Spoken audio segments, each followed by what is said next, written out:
शाम का समय था। बिलासपुर जिले के झंडूता क्षेत्र के बरठीन में संतोषी बस अपनी मंजिल की ओर बढ़ रही थी।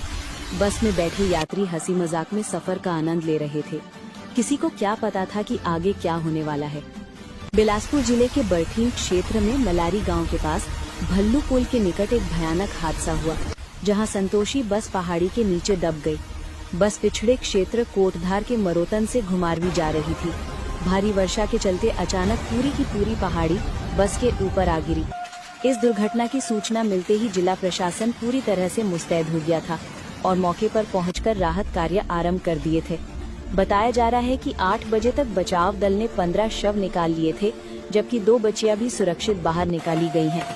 प्रशासन और आपदा प्रबंधन टीम युद्ध स्तर पर रेस्क्यू ऑपरेशन में जुटी हुई है और फंसे हुए यात्रियों को बाहर निकालने के लिए हर संभव प्रयास किया जा रहा है। राहत कर बचाव कार्य जारी। JCB machine